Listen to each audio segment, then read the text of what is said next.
Hello. Hello, everybody. Hope everybody's doing good. We're still a little early, so we won't start just yet. But we will be starting soon. But how is everybody doing?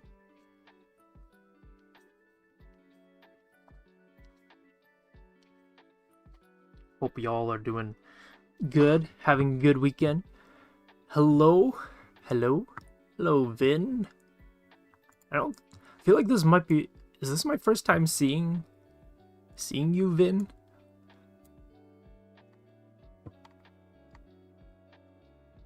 Billy Bob. Billy Bob is a pretty good name.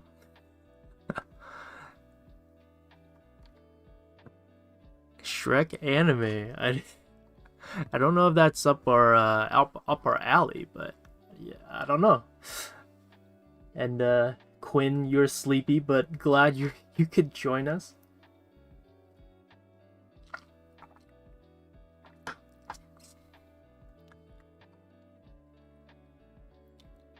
But hello, everybody.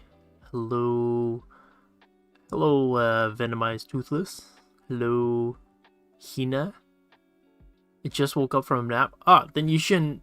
Then you shouldn't be sleepy anymore, Quinn. You should be wide awake at this point.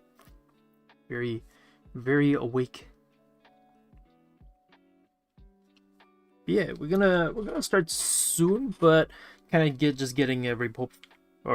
just hoping everybody starts getting kind of comfortable and situated. Hopefully, I'm like drawing this character and I realized like, oh, maybe it should be like me, but then I realized I'm not left-handed, which this character would be technically left-handed, but I don't know. We'll see. I also don't know what I am drawing. It's supposed to be story. Like we're going over storyboards today, so like he's drawing on a board that says story, so he's storyboarding. Haha, you guys get it? I am funny. Yes, I got the. You guys get it? Hopefully you guys get it. My bad. It was like a terrible joke. How are you? I'm doing pretty good. You're literally storyboarding? Oh, that's so cool. Oh, you know what? You should have shared it with us. What is it? Dandelion Bones? Would have been great to see your storyboards. Could have maybe gotten some feedback from us. Or not even just feedback, but just getting like a second pair of eyes or something, you know. I don't know if you guys ever watched Digimon. I think that's kind of where my brain went to when I was drawing this. Is that there was this like it's like a cactus character with like punching gloves and boots. I don't know. That's kind of where my brain went to for this character. It's like, oh yeah, it's that character from Digimon.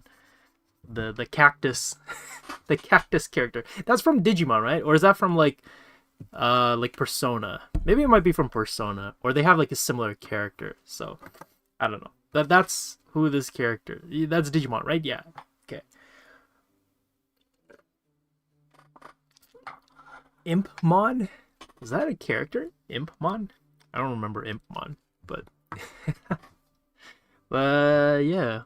Yeah, Digimon was, I feel like, maybe overshadowed by Pokemon, so it didn't get its fair share in the limelight as Pokemon did. But I don't know. I feel like I liked Digimon more, maybe because it was like more edgier. Kind of looks like Steven Mellon from Steven's Universe. Is that I never watched Steven Universe, so I wouldn't know. But that was cool. Yeah, so today we got some storyboards to go over, so we are going to be starting pretty much soon. But hopefully, you know, you guys have been here already. You guys know how it goes. Gonna do a little bit of our intro first. So let me just get our intro. But hello everybody, welcome to our stream. We are Wing Canvas. Our mission at Wing Canvas is to make art education as easily accessible to everyone. So tune in live for free lessons every weekend, Saturday and Sunday at 3 p.m. Eastern Time. I just need to make this document bigger so I can see what it is. And if you didn't know, our growing community is filled with tons of art nerds, and we art nerds need to stick together. If you're an art nerd too, be sure to check out our links to our social media below, and check out our website for our class offerings where you can get critiques, guidance, and encouragement from our instructors, because we're not just a YouTube channel, but we're also a school of illustration. I also want to personally thank our incredible Patreon and YouTube members who support us in making free arts education content. Members get access to tons of perks like exclusive chats with our creators, weekly live critiques on Discord, class recordings, digital artworking files from our streams, and discount on live programs that have a limited amount of spots. So catch them quick before they fill out too quickly, I guess. If you want to help support the channel or accelerate your learning, consider becoming a member. And we're right now having it's like a little bit soft promotion. If you become a member, regardless of the tier, you will gain access to our critiques. And this is kind of our schedule for our critiques. Every week, one of our instructors will go live.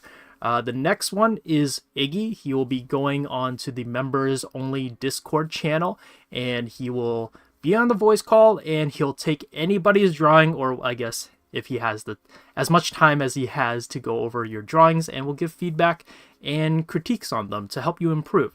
And Iggy specializes in, as you can see, digital painting, cartooning, and anime art, which totally makes sense because he teaches the cartooning and anime class. So if you wanted to get some feedback from Iggy, maybe tune in on our members only Discord channel and you might get some feedback from him. But you need to be a Patreon member in order to get access to that channel. So if you want feedback from Iggy directly, you'll have to support us on Patreon. But it's great because you get direct feedback. So yeah. And then we got one more little thing I gotta mention before we start our stream. This stream is sponsored, so we'd like to thank our sponsor for this stream, XP Pen, who have an awesome selection of digital art tablets for both beginner and advanced artists. If you're looking for an affordable and reliable digital tablet, go browse their store. You'll find the link in the description of this video. So thank you again, XP Pen, for sponsoring us. And yeah, so that's kind of everything. Hopefully you guys caught all that. Oh, hey, Kevin. Glad to see you here. I was like, where's Kevin? Kevin hasn't shown up yet, but I see you also caught on to my Digimon comment about Togemon. Well, okay, maybe I don't know Digimon as much as I thought I did, because I don't know who is Togemon. I only know, what is it, Garurumon or something? Or Metagreymon, I think. Like the OG first season of Digimon. Those are the characters I know. Yeah. But yeah.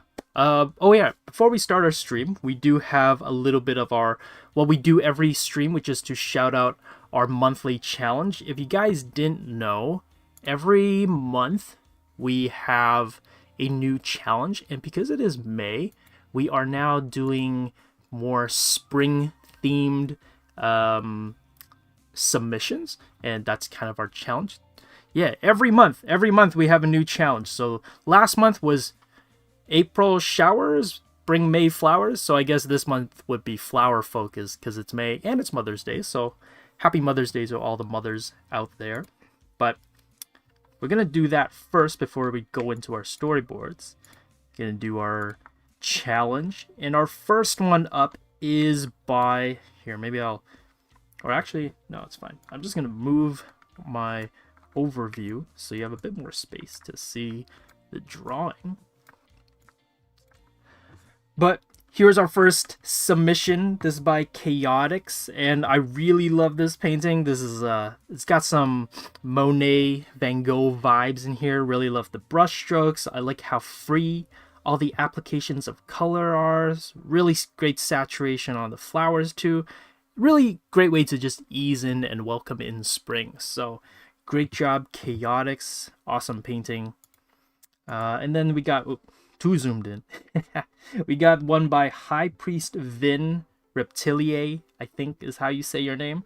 Great drawing and painting of the flower. This, I really love the like the simplicity of the colors and this balance of high saturated orange with a lighter pastel-y soft blue. So that's really cool. Oh, artist is in the chat? Who's in the chat? Which one? Is it Chaotix? Oh, Vin? Oh, is this Vin? Oh, it is Vin. Oh my goodness. Dude, I read it as High Priest, so it didn't even click to me that this is Vin, because I was like, High Priest. I don't see High Priest anywhere in the chat, but this is Vin. Yeah, great job, Vin. Awesome colors here. I love it. Great work. And then our last one is by Umi the Bread Wizard, who clearly, of course, drew a wizard.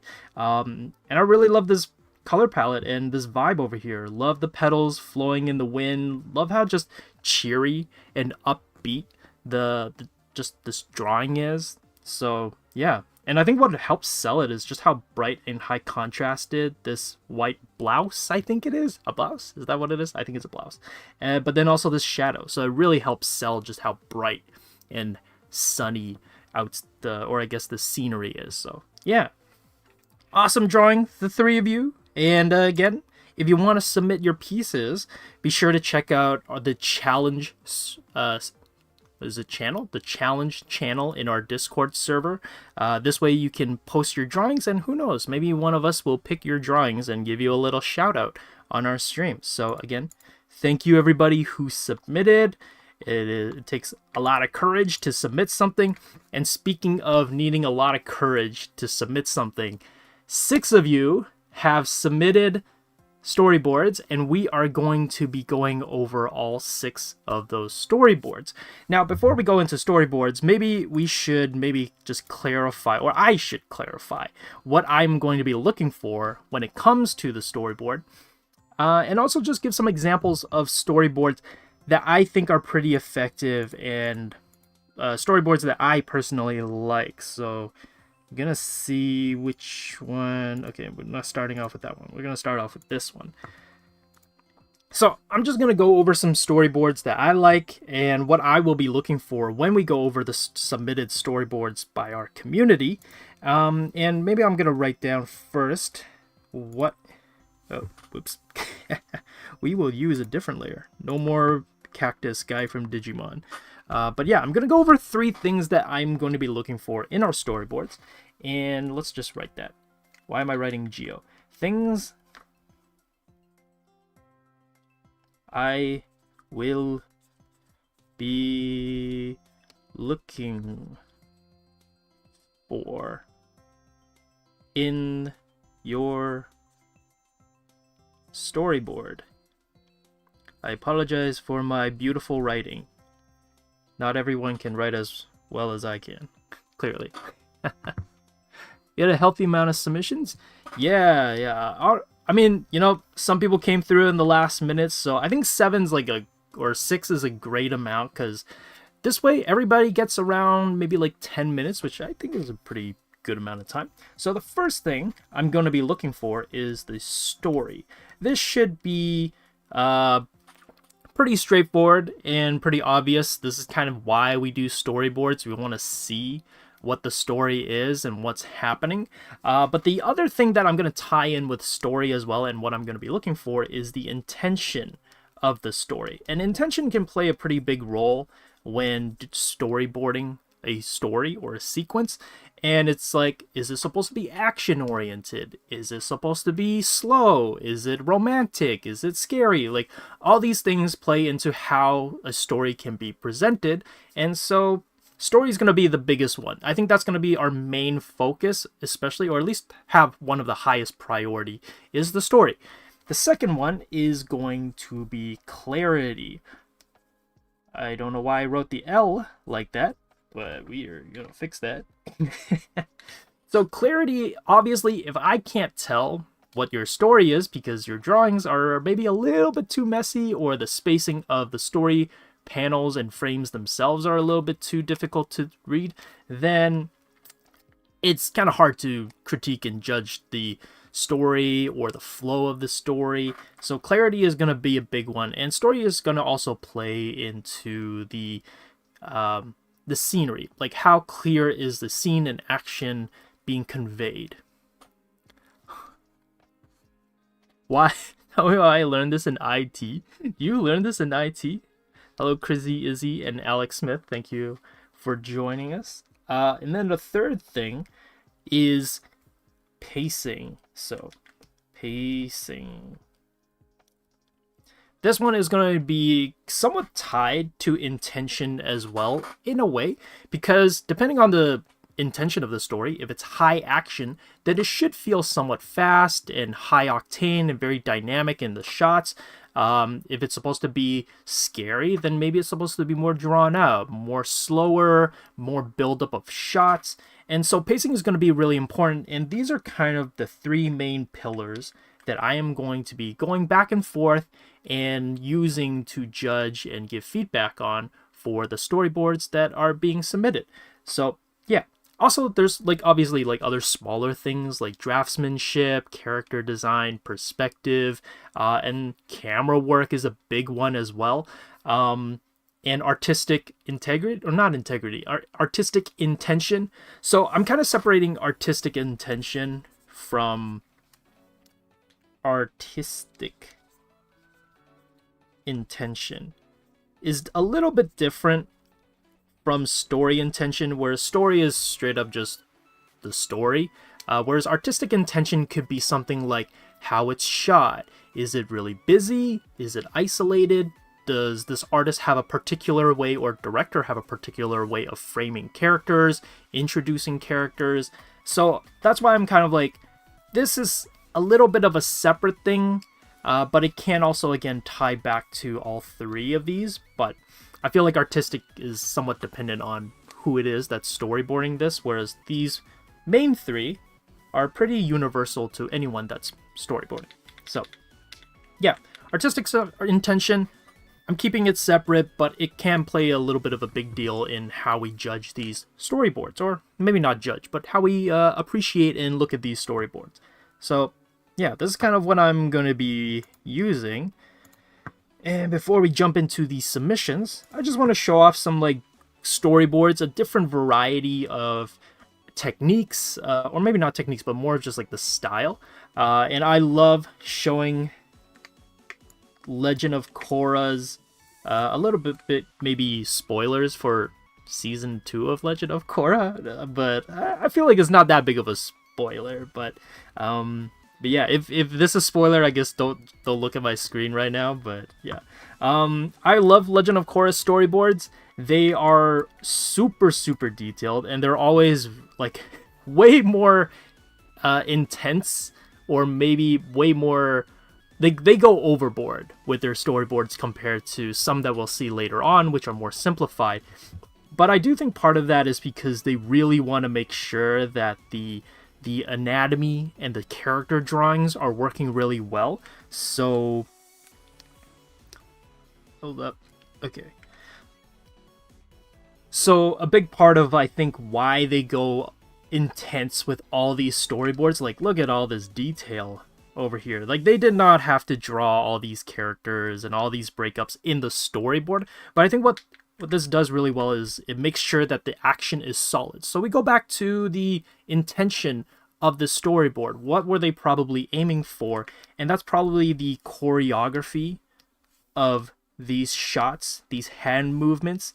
Even though it's not animated, it's so tight in how it's being choreographed that they already know how the shot and action is going to be when they start animating it. So that's like the intention and clarity. And then pacing. Because this is an action shot, it's probably good that they're running through how like each sequence and change in sequence is going to go. It feels energetic, it feels dynamic, there's a lot of things happening, and you can really feel the intensity of this shot. So this is kind of just how I think Studio Mirror does it for Legend of, or did it for Legend of Korra. Obviously Legend of Korra is done, but that's kind of how they do it. Really, a bit more detailed, a bit more intense, and a little bit more over the top. The next one, and this is kind of funny, I think, especially when you show them side by side, is how Korra is done compared to Tangled. And I find that most of the times for Disney and Pixar, they do simplify their storyboards quite a bit. And I think part of that might just be that the story's constantly changing, the story's in flux, some direction gets changed and adjusted, so they kind of have to do it pretty quickly to accommodate for the change in the story. But the cool thing is that even though Tangled's drawings in the storyboards are pretty simplified and they're not super detailed or anything, it's really still clear. So going back to clarity as to what is happening, what the characters are doing, and the pacing of it. I like that they focus a lot on this fall. This fall here is pretty quick, and then you get a moment of hesitation, and that repeat of like these shots here helps emphasize just like that slowdown of the shot. So it's really cool. Oh, no problem, Vin. Glad you were able to join in, and hope you're happy that I gave you a little shout out. I didn't even know that it was your drawing, but hope you have a good night. Yeah. So this is a Tangled, a more simplified way of doing it, and a little bit slower paced in the boarding process of it. The next one is, I'm just going to show the rest, and this is How to Train Your Dragon. Here we have two different shots. We have one where I think this is Hiccup finding Toothless, the Night Fury dragon.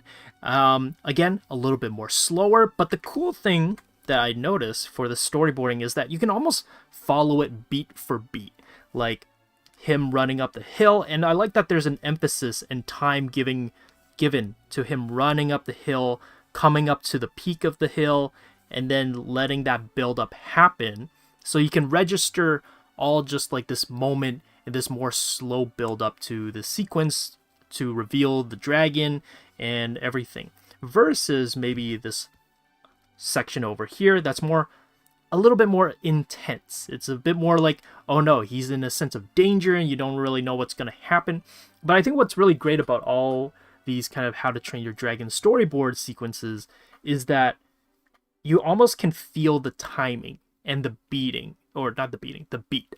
the timing and the beat of the sequence here. Everything is very clear and given the proper time to really flesh out maybe what Hiccup is feeling in these sequences. So here's some, like, I think examples of three varying approaches to storyboard in both style, in pacing, and what's important to the storyboarders when they're doing this.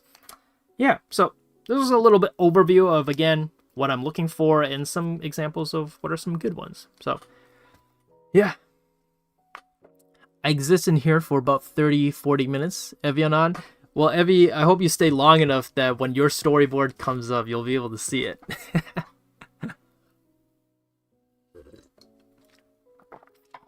What is a good program for storyboard? I haven't, well, oh, whoops, it rolled up. I haven't had the time to learn Storyboard Harmony, but Toon Boom has the cameras. I just feel too limited by pencil choices.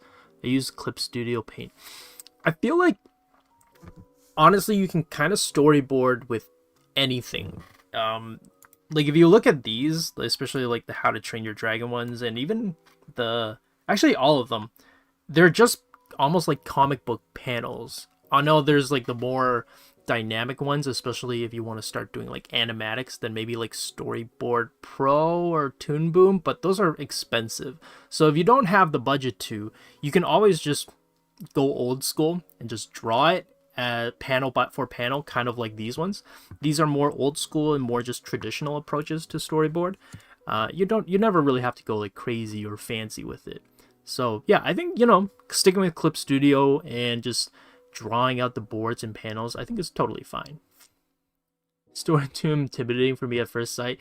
Yeah, it definitely can, especially when you start thinking about all the options like camera frames and the where to position cameras. It can be a bit much. And then you also have to tell like a story and know what sequence you're telling. Yeah. Yeah, sudden drop from trumpet, yeah, for sure. Speed run the other speed run the others? No, Evie, you gotta stay for the whole stream. In silhouettes and expressions to get the message across to my future self. I mean, if you're just doing it for yourself, then I guess the clarity is if it's clear enough for you. But if you're doing it for a studio, I guess you still got to make sure, or if you're working with someone, you got to make sure it's clear for whoever's you're working with, or else no one can tell what you're drawing. Yeah. Okay, so with all that being said, that was a little bit of an introductory. We are now gonna go into the main attraction, which are the storyboards that you guys have submitted. So I'm just gonna make sure I have the right windows open. Okay. So our first one. Now all of you have submitted, and Kevin, our mod, has graciously put them in this lovely Google survey page so I can easily access all of it. So our first one is by someone by the name of DrawesomeJulia. Her storyboards, I think we've seen them before. Last time she submitted an animation sequence with, I think it was like a lynx or a snow leopard, something of the sort.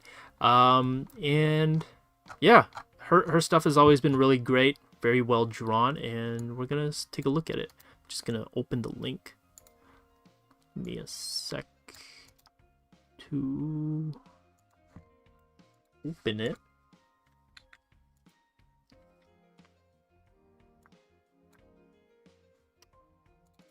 I did take a look at it beforehand, and there is some copyrighted music. It's some really good music.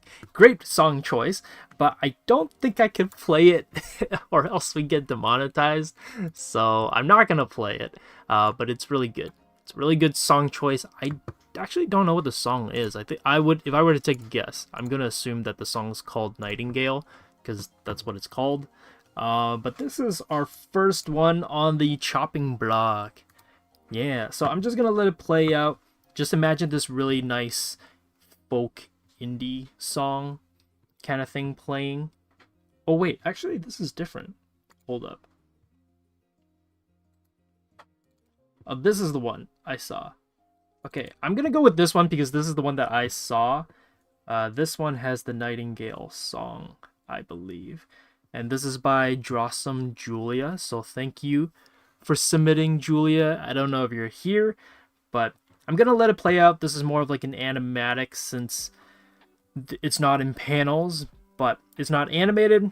It's pretty much just a moving storyboard. So yeah, just imagine this very cool folk pop song playing, I think called Nightingale.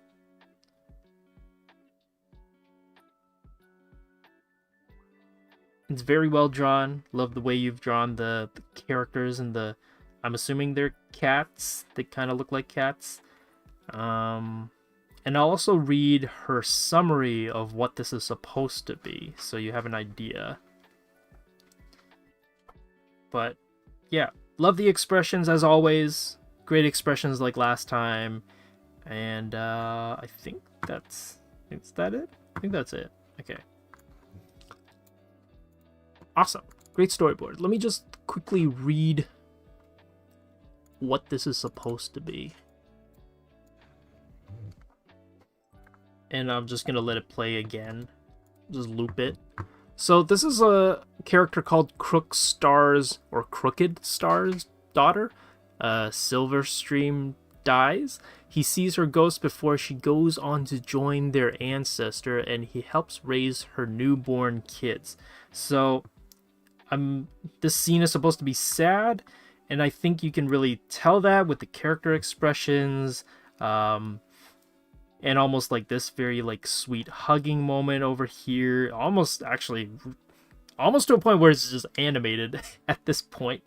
But yeah, let's see, what do people think? Have people had a chance to look at it? Hello, I gotta go. Oh no, okay, bye Hina. What's up guys? Hello. I bet they read Warrior Cats. Maybe. Dang, Warrior Cats is old. I feel like that's pretty old.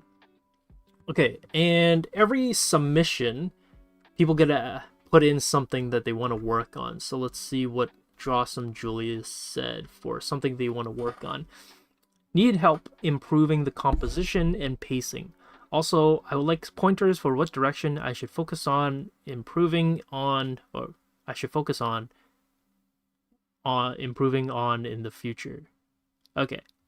I think off the top of my head, this is pretty good. I don't really have too much. I think everything is paced out and shown pretty clearly.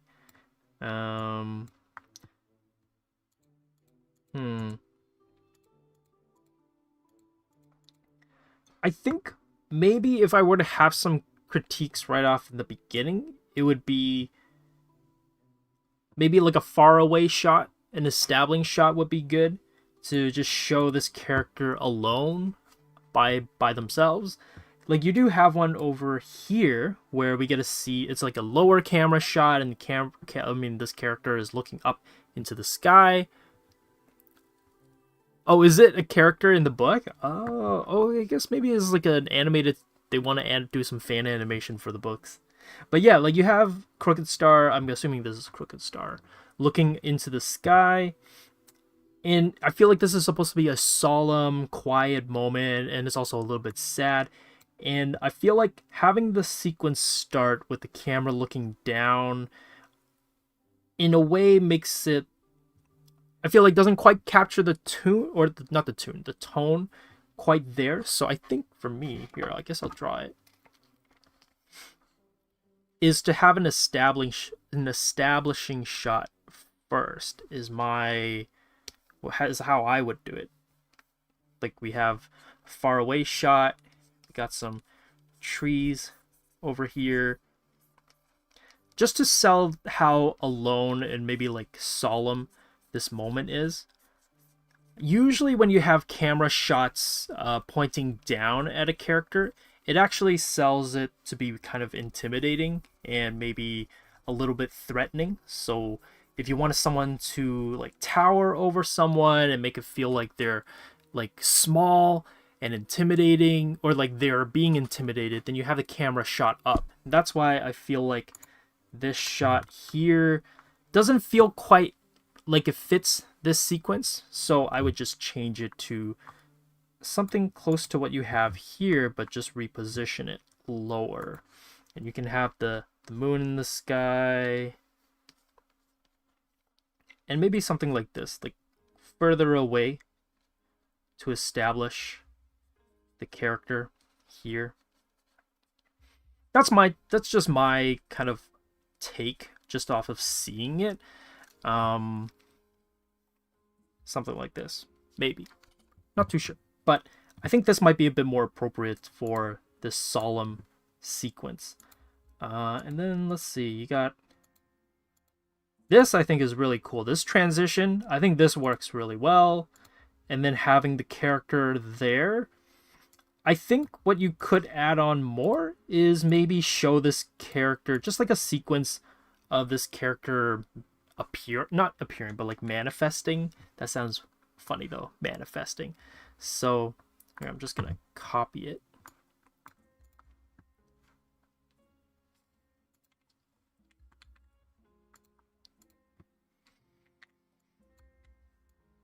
Oops.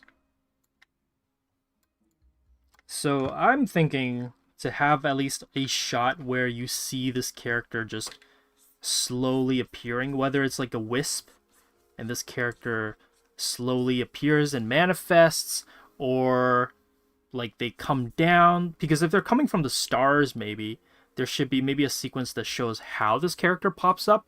Is this Starstream? Is that what this character is called? I think this character is called Starstream. Let's me see. Silverstream. I'm like, Starstream sounds like a transformer. So Silverstream. So if Silverstream is coming down from the stars, I feel like there should be a frame or panel to clarify like how they're coming into frame. Are they walking up from the hill and then appearing, or are they kind of just slowly, I don't know, appearing out of thin air kind of thing? But yeah, that's kind of just my take. I'm gonna try to keep an eye on time as well. But this is really good. I do love this kind of expression and this change to it. It's really good. And this like look over and it's like, oh my goodness, it's my daughter, I think. These expressions are great. These changes are good. I feel like if you're storyboarding, you might not need all these like extra frames, but I guess that's more of like a personal take, because you have this surprise look already, and then you do this almost like swooping movement with the cat, and I don't think that's necessary technically, unless you want to build out that pacing, which is definitely there. And then this I think is good, this almost like bewildered or kind of surprised moment. Again, maybe I feel like this might be a bit extra. I don't think you need these extra expressions with this character. Just having this here, hold it, and then go straight to the crying pose, because this is like really great. This is like powerful. I know that might sound a little bit extreme, but I feel like going from this to the crying would be good. Kind of slims the fat a little bit. Cuts the unnecessary bits. This, I feel like this is more just for you. It seems like you really wanted to animate the cat character running up to Silverstream. What's this? Crooked something? Was it Crooked Star? I feel like you wanted to just animate Crooked Star running up to Silverstream, and I think that's fine. Again, you don't have to add this because it is a storyboard, unless you really want to map out and make sure you have a solid breakdown of how this movement is happening. I don't think you need it necessarily. Like just from this, and then like that jumping pose right there. Let's see, like here to just a hugging, I think would be enough. It doesn't need all that animation in it, even though it's nice. It's really well done. I think it's good. And then all this spinning around, like it's a lot. And you don't even have to animate the turn, like the camera or like the characters turning around. You can always just write in notes. You can write like camera or like rotates or like orbits, I think. But yeah, like orbits around character. So you can write this at the bottom of your frame, and you can just have the cats there. They're here. They're like hugging. You know, there's a very sweet moment over here. I don't know how cats hug. I've never drawn cats hugging before, but like, let's say this is your cat hugging. You can do just an arrow, just so it's already broken down. But I get it. This is more an animatic, so I think like it's more just like personal taste, I think, in where it comes down to of what you want.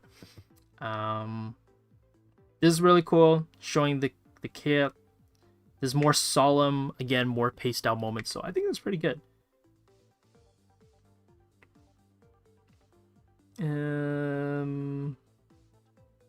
Let's see.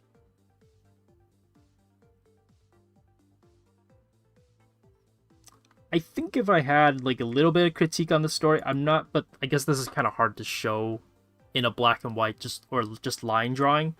I don't know which character's which character. That's not a fault of your drawing, but maybe to clear it up, you could like color it or like grayscale color it so it's easier to tell which character is which. But like this one, is this a new character we haven't seen before? Like, I'm confused as to who these two are walking away. I'm assuming one of them is Crooked Star and the other one is some other character, and this is Silverstream. But this again goes back to clarity and also establishing characters. So right now, they hug, and then he's like shocked because then all of a sudden these smaller cat kids come out, and it seems like this third extra character kind of just comes out of nowhere. I think an establishing shot to show this character is standing maybe behind the two kids, like if this is the other parent or the partner, I think that could help. Yeah, letter. Yeah, just the letter could work too, for sure. Yeah. But it is a little jarring because this character kind of just jumps out of nowhere, and especially because they don't move. It's like, wait, is this Crooked Star? Or is this... I think it is. But the fact that there's a little bit of confusion as to who's who and which character is which, it's... yeah, I think that could be clarified. Let me see. 337. So I think that's... I feel like that's a good amount of advice on this one. So let's move on to the next one. I think actually what could help is I'm going to actually bring on the animation timeline. So it's a bit easier to... let me see.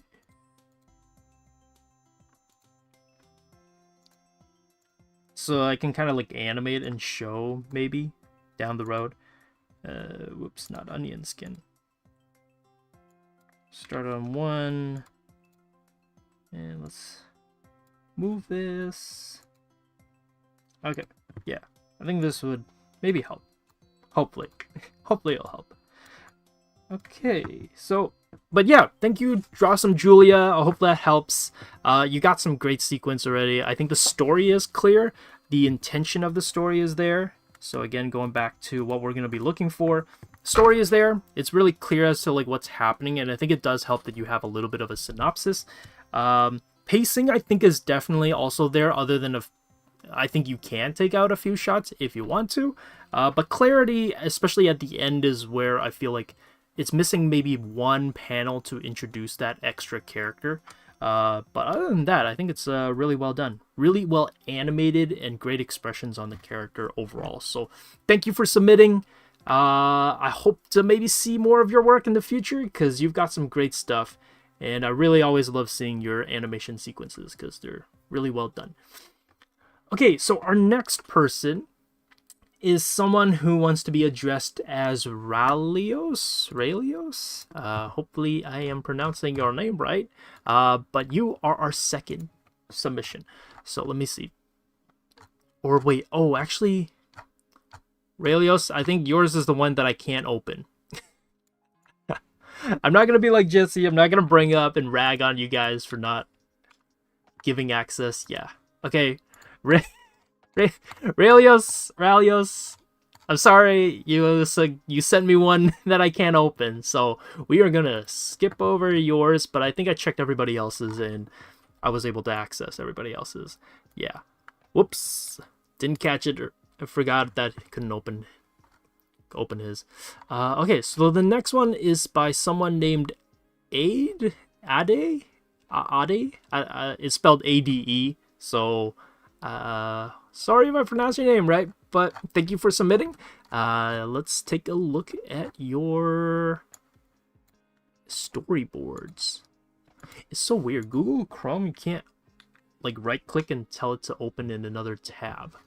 So odd. Okay. So here is our next one by Adi. And this is their sequence. Now I'm going to read what they want help on. I'm not sure if there are enough frames to properly tell the story and how to convey it clearly. Okay, cool, nice. Oh, and they have a YouTube channel called Ade Corner, like ADE space corner. So if you guys want to check out their artwork, you are free to take a look. I think they've got some awesome drawings, and I took a quick look at the sequence last night. But I think the drawings are really cool. Oddly though, the drawings are stuck in, I think, backwards. Or last time I tried opening it, it was backwards. Oh, did you reorganize them? Oh, thank you for organizing them. They were kind of pasted backwards, and I had to like flip through it in a weird order. Oh, does it? I've just been copying and pasting the link. It doesn't appear as a hyperlink on the page, so I've just been manually copying and pasting. Oh, I know how it feels like when mispronounce my name. Fandom Hopper. Yeah. Okay, so yeah, let's take a look at their stuff. And this is my first time really going over it, so let's see how this goes. Long shot of the forest. Okay. The skeleton is born and looks around. Oh, is this like coming out from the ground? That's pretty funny. Spots a lake. Approaches lake. Leans in, camera zooms out. So, oh, right. So, how, you know how I brought up how DrawesomeJulia had, like, you can write text in the bottom to just help clarify extra camera movements or how you want to portray certain shots. So you can definitely always write or just write quick notes as to what you want. So something like this definitely helps. Yeah. Leans in, camera zooms out. Sees his face in the water reflection of the water. Okay, confused at his appearance. Walks away. I'm surprised how he just seems so chill. He's like, oh, I'm a skeleton. Okay, yeah. Camping family moves towards them. Look very happy together. Finds it very sweet. Tries to join. Absolutely horrified. Mother picks up her family and runs away. Oh, okay. She's just booking it. Grabs them like it's nothing. The skeleton is left alone. Ah, that's so sad.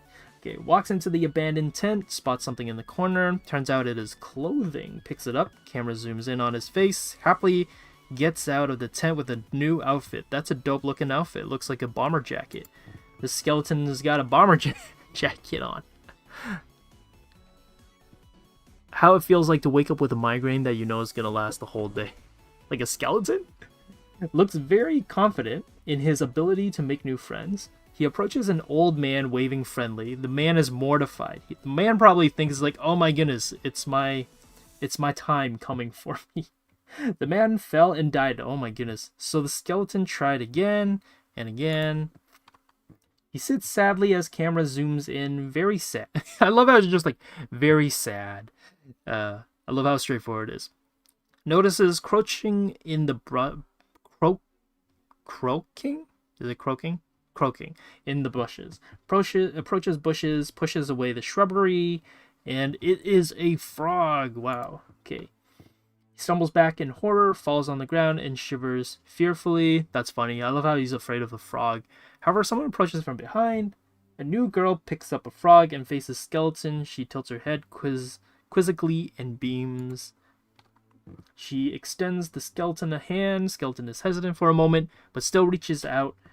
Frog girl takes the skeleton hand and helps the skeleton get up, and she leads the skeleton towards the lake. Wow. Okay, wait. Froggy girl leads the skeleton further into the lake and further and further. Froggy girl looks up and submerges in the water. The skeleton... Wait, what? What is happening? What? Feels something grab his ankle. Skeleton is pulled down. Sharp transition to a baby's face. Okay. What? I feel like it was like pretty like straightforward. Well, as straightforward as this type of story could be, and then the ending just, I was just like, wait, what? Is this like reincarnation? Did the skeleton become the baby, or is this supposed to imply that the frog girl and the skeleton had a baby? Because there's also a little frog rattle shaker next to the baby's face. So okay. I mean, I would say for like 80%, oh, maybe it's the baby's dream for one singular child, no reason. Yeah, I mean, maybe the baby was due to all the dead people getting scared. Is a baby dreaming? Come on, yeah, exactly. How did I not catch on to it? You know, we had focus on the skeleton the whole time, only for the reveal to be... It's a twist reveal. We just got M. Night Shyamalan. We got Shyamalan, guys. It was a baby all along. Move on from death to begin... Oh, see, okay, that's a pretty good interpretation. Was the frog girl leading the skeleton to the pond to move on from death and begin a new life? I like that, Raven Arts. I feel like that's also a good way of putting it. Baby dreaming of a skeleton. Yeah, that's also a little bit strange. Well, to be fair, we don't know what babies dream about, so it could be dreaming about that.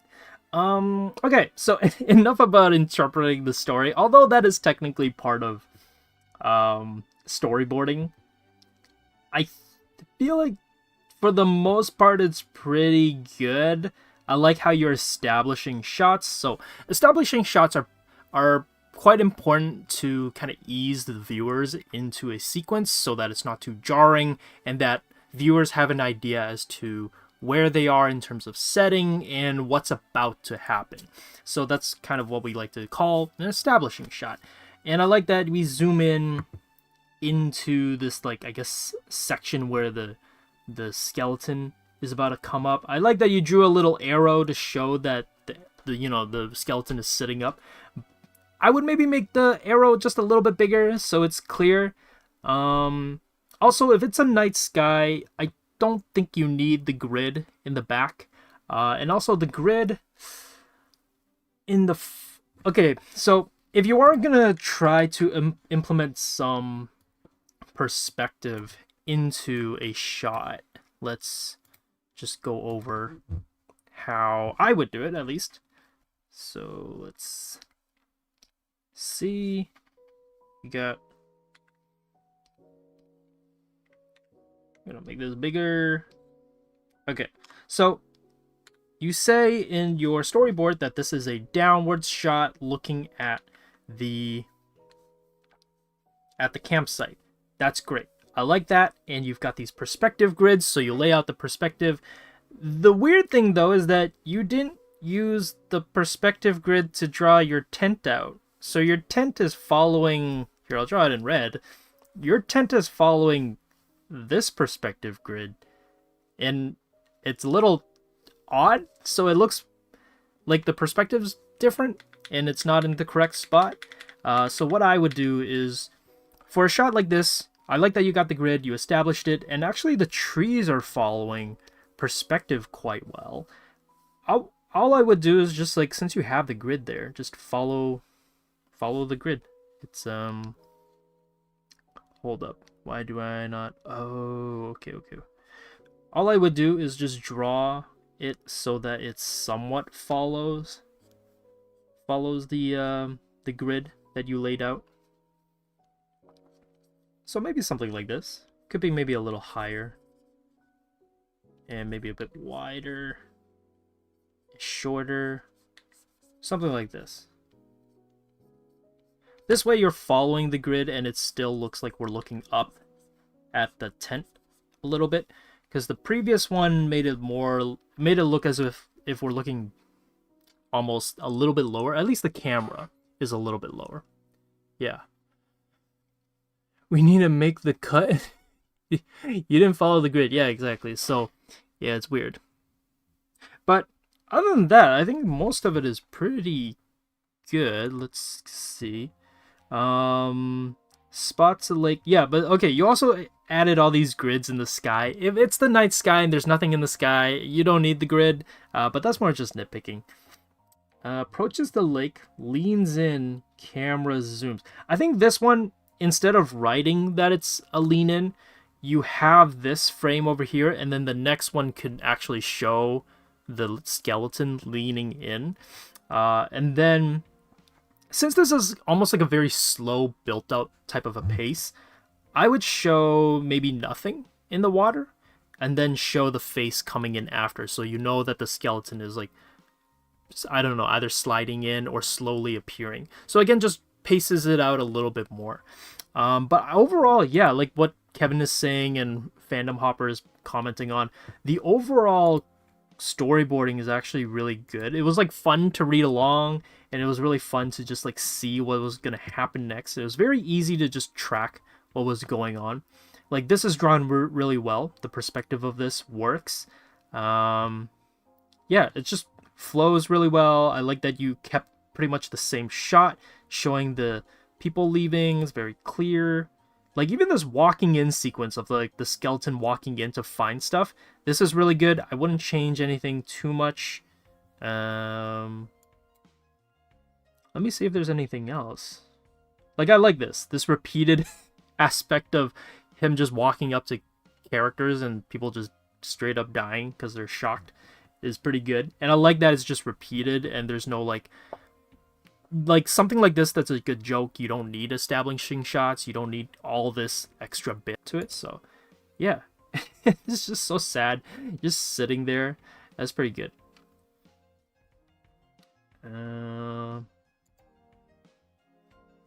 Yeah, I think everything is like pretty solid. Again, like maybe all of us, it's just more of like what is happening at the end. I don't know. Maybe it's like artsy. We're not supposed to know what's happening. Like, why is the skeleton? And then all of a sudden the next shot a baby. Like, maybe we're not supposed to know. So, I don't know. That's a little bit on the clarity side. I guess if you're doing some kind of funky, funny, absurd kind of a story, I think this works. So, yeah. Other than that, though, great work. I don't really have anything else, I think, for your sequence, just because I think in general you laid out your sequence pretty well. Okay, I'm just gonna delete these. I'm gonna rename this draw layer so I know. But thank you, is that Ade? Yes. Thank you, Ade, for submitting. You got a great sequence there. It was a lot of fun reading through it and having us all try to figure out what exactly it is that you were trying to tell us in terms of the story. But overall, great work. And again, as like I mentioned before, if you want to check them out, they are on YouTube. So Ade Corner. So yeah. Thank you for submitting. And we're on to the next one. We have Jordan, and this is his stuff. Let me see. Gotta find the link. Also, like this is my first time opening a like Google survey page like this before, Kevin, and I was like, where's the link to their stuff? Like, where's the link to their drive? It took me a while to find where it was, because it's just like hidden right there. It doesn't. There's no like title that goes like this is the link, like pointing down. And I was like, where is it? I can't find it. No social media, so that's cool. Let's see. Mostly composition. Oh, let me show it first so you guys can see it. Actually, maybe I will. Let's just copy this onto my screen. Makes it easier to make adjustments, because this one I actually looked through it really quickly since it's just one page, and I actually have some pretty quick thoughts on it right off the bat. There's some things that I think could really help improve this sequence. I haven't looked through it in terms of the story, but in terms of like pacing and setup, I think there's quite some stuff that we can go over. But let's see what they want help on. He wants help with mostly composition. If it would work well as an animation, or could it something be better present? Oh, okay. It's a silly skit, 20 seconds max. Any other feedback is greatly appreciated. Okay. I'm guessing you're trying to ask, like, would it work as an animation, or could it be better presented? I'm assuming that's maybe what you're asking. But thank you for submitting, Jordan. And we will now go into your sequence. Yeah. Oh, is Evie leaving? No. Okay. Should have sent you the spreadsheet that might have made it easier. It's fine. It's all good. Yeah. Because someone came into my room and bed sheets. Nice, nice. Laundry day is always a great day. Okay, so let's take a look at our sequence here. Okay, so we got a city shot here with a store. Sounds like it's a music shop. Sign is spinning. Character walks slowly. And then we have a door shot. Man walks... almost said like my man walks into a window. Well, walks to window, not walks into window. Door swings open. Also, wait, this character started off with a really big hat. What happened to the hat? Oh, hat hits doorway. Oh, okay. So, man walks to window. Door swings open. Walks to camera. Hat hits doorway and falls. Okay. Our character looks up. Camera pans up slowly to see a big, menacing, blocky man. Bowl of guitar picks, hold frame. Whoa, a loot. Big guy gets excited. Subtle wind. Oh, subtle wind up. Okay. Little dude breaks loot over big guy's head. Jeez. Both land. Okay. Grabs like 7 picks. Runs out dropping picks. Guy stays. Oh, I'm guessing he's just like, he doesn't want to draw the guy over and over again. Wait, you don't have to draw the guy over and over again. You can just copy and paste what you drew. But okay. Yeah, mine's bad anyways. Evie, I don't know if you're still here, but there's no way that's true. Yeah, we don't know yet. We all still look forward to exactly. He woke up and chose Valiance. He did. I'm just so confused. If you drew this digitally, which I'm pretty sure you did, why couldn't you just copy and paste the frame? Like, you didn't change... Wait, this countertop is also copy and pasted. Because these thick marks are there. What? Why? I'm so confused. I love how it's just like, wait, it is copy and pasted, but why is the guy not copy and pasted? You don't even have to redraw the big guy. You could have kept the big guy in there. I mean, it's a little nitpick, but it's just odd. I think that's kind of funny. Like, why is he gone all of a sudden? I know traditional artists can't. They're too powerful with copy and paste. Okay. Right off the bat, I think my biggest thing that I noticed when I first looked at this drawing last night is that I noticed at first I thought this, or whoops, I guess you can't see it. Oh, never mind. Sorry, whoops, sorry. Just changing tools. But at first I thought this was the wall. And I was like, oh, okay, you shaded it in. That's kind of an interesting, that's a cool curved wall. And then I was like, why? That's an interesting shot to have. And then I also saw that it says sugar and spice on the heart. And then I realized, oh, wait, that's not a wall. That's just this guy's tattoo. This guy has tattoos on his arm, which then means that this is our character. So you asked beforehand if it's like clear enough for the guy. Or like, sorry, already forgot your name. Jordan asked if there's something that could be fixed or adjusted for clarity, and I think what could be fixed is like literally just move this guy's arm down. Like, I get you want a very close-up shot. Maybe you want, the arm tattoo to show there because it's like cool and it's funny, and you want to show off the tattoo drawing skills. That's awesome. I'm all for it. The problem though is that it ends up making it very hard. It was like, wait, what is this? And I didn't know that it was a person standing there. So either show just like a little bit of a shot, like the shoulder showing off at the top of the screen, so it's clear that it's a shoulder.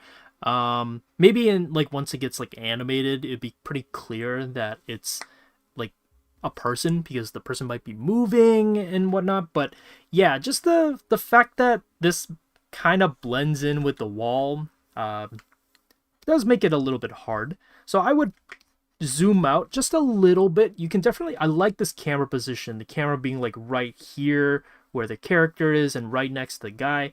But yeah, just the clarity of that this is an arm and the person is standing there would just help a lot. Okay. You know what? If this is supposed to be a really small guy, actually, I think you can make this character actually even smaller. Like have this character be like maybe like not even on screen for the most part. He's like down here, and then you have this ridiculous big hat. Maybe I don't know. This is just my take.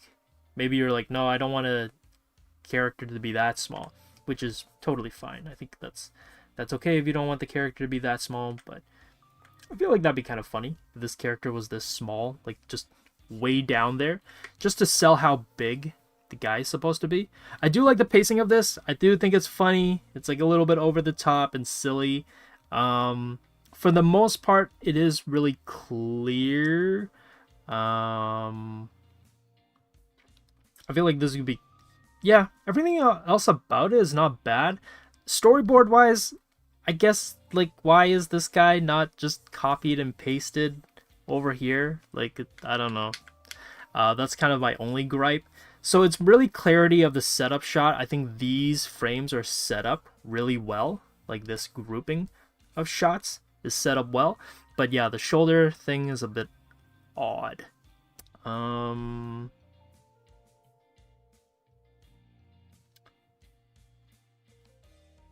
Also, wait, the counter looks like it just ends. Why do we see the counter bottom? It's okay. You can show the, you don't have to show the bottom of the counter. Just have it go all the way across. I think it'd be fine. It's okay. Trying to think if there's anything else. Yeah, no, I think that's about it. I feel like this is pretty good, pretty clear. Yeah. We'll see what people are saying. It's got like a tangent with the wall though. Which part? Yeah, I feel like color would definitely help with something like this. Yeah. This sounds fun though. Yeah, it does sound fun. I do really like this one. I lost a pillowcase, but I lost this somewhere. What? Also, maybe a bit less specific. Grabs like 7 picks could be. Yeah. No, Kevin. He wants specifically 7 picks. It's a very particular nuance in the storytelling here. 7 picks. It needs to be 7. It's very crucial to the story world building of our character here.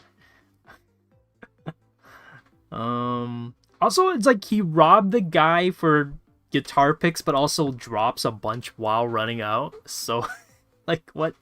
It's so absurd. I kind of like it. It's goofy. But yeah, no, it's good. I like it. It's simple. I do think so. What is it? Jordan asked if this could be used in an animation sequence. I definitely do think so. It's very simple and straightforward enough, and I think it's got a pretty funny punchline and joke to it. So I think you definitely could animate this. Presentation wise, I think it's all right for a very straightforward, stripped down storyboarding because it's so simple. I think how you have it here is like totally works. It doesn't need to be overly complicated or anything. But yeah, I like that you also have like a camera description so you can tell what's happening. So yeah, no, it's good. 20 seconds though. Would this be 20 seconds? I don't know if this would be 20 seconds, but I guess it could work. Yeah. Okay, cool. Well, thank you, Jordan, for your submission. Funny stuff. I'm in bed. I was all at my desk and moved here. Nice. It's a good short idea. Yeah, for sure. Yeah. Hello from Romania. Oh, hey, hello. Currently putting on bed sheets. Everybody's just doing bed stuff. Like folding laundry, lying on the bed. Yo, Evie! Is Evie here? I love how literally she's like, okay, I gotta go. And the next one is Evie's. Just like... okay, let's see. Our mod and fellow longtime follower Evie. I'm gonna take a look at her beautiful, gorgeous storyboard. So let's see. And Evie also put it in a really just one sheet, so that's nice. Very nice of them. Let's paste. Let's make it nice and big so we can all see it. Excuse me.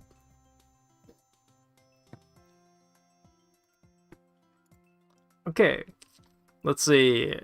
I know that Kevin kind of put Evie on the spot, so let's see what she wrote. It's a storyboard for a TTRPG, tabletop RPG I played.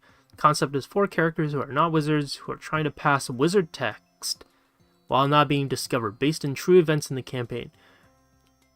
I'm assuming wizard, she meant to type wizard test. Yes, test, not text. Okay. And you can find Evie on Evianon, Twitter, Ko-Fi, and Discord. Maybe I'll write it out so you guys know how to spell it. Evianon. So go give Evianon a check. Check out their stuff. Yeah. Okay. She left just in time. Let's. I feel like Kevin, you're just the one. You're like, I want to roast. Yes. It's already covered in rubber crumbs. What? What are rubber crumbs? This is based on a tabletop game. Game is called Definitely Wizards, and you play as things that are not wizards trying to pass a wizard's test. That's such a jumble, a smorgasbord of words. It's based on a tabletop game. I feel like I need to reread it. The game is called Definitely Wizards, so it's people lying, pretending to be wizards, and you play as things that are not wizards. Okay, trying to pass a wizard's test. Oh, okay, okay, cool. Cool. Okay, let's take a look and analyze this. Just give me a second. I'm gonna shift this over. Okay, let's see. Announcer voice. So camera shows up. There seems to be 4 dudes, 4 peeps. Camera. I'm assuming this arrow is to show camera is. I'm so bad at remembering the camera movements. I think this is tilting, but it's basically moving to the right. Actually, that's a good point. Is it rotating? Well, I guess it wouldn't matter. For your final wizard test, it will take place in, and we get a zoom out shot, a giant kitchen. Okay, and I'm guessing this is like a zoom out of a kitchen. A very extreme, fast zoom out of a kitchen. There is also a lever behind a barrier. Okay, Evianon, I just want to point out, quick, just feedback. Lever is spelled with an R, not an L. So just check that. Check that. Just make sure you fix that, Evie. Got him. Okay, so that opens the exit all the way up the what, Evie? What does this mean? All the way up the where? I need to know where. All the way up the... Okay, we don't know where. I guess we'll find out later. While you solve this puzzle, you will have to battle another team. Dun dun dun. Short wizard, easy. Also, the room will be filling with freezing water. Okay. Okay, interesting. I found in my ear... Oh, wait, what? You found an eraser shaving or rubber crumb? Okay, I've never heard anyone call... Oh, like an eraser shaving. Oh, okay. I don't know why I read that as pencil shaving. But that's weird. Rubber crumbs? That's actually a funny way of describing something. How did eraser shaving... I don't even know. That's so weird. Okay. She did this... She wants me to know that I did this. She did this in 20 minutes. Well, Evie, in 20 minutes... You couldn't spell lever properly. I'm just kidding. Honestly, it is not too bad for 20 minutes.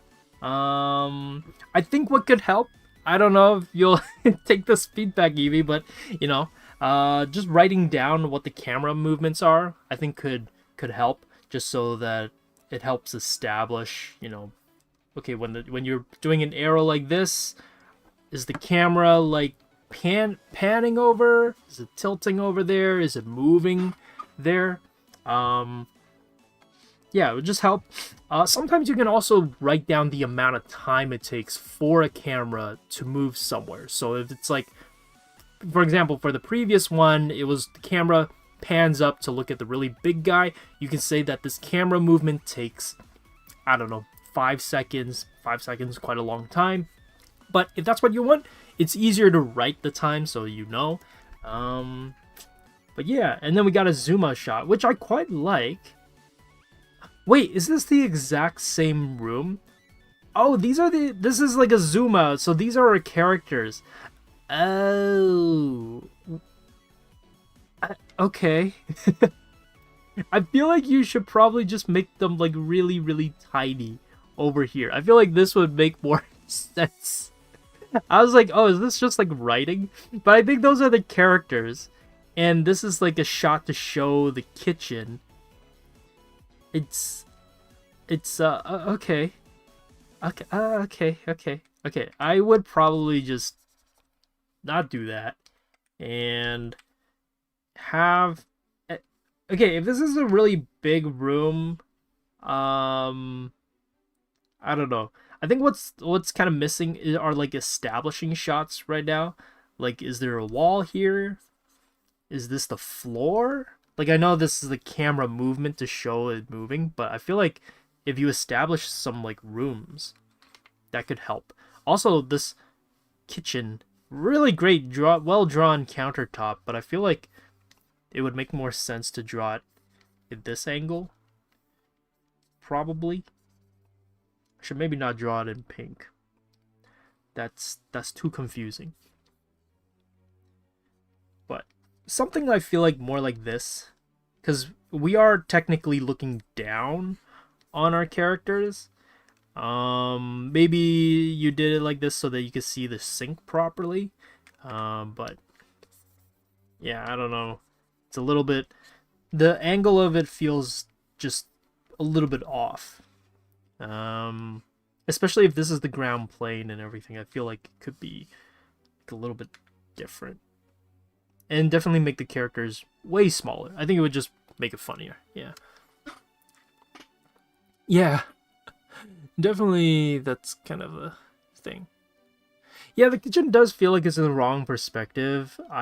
This one's a tricky one because you're also, I would say that you are warping the plane of it. So I think if I were to redraw this, now I'm not going to say that I'll be able to draw this perfectly either, but I would maybe just have the countertop, have the camera be more of like a down shot. So maybe something like this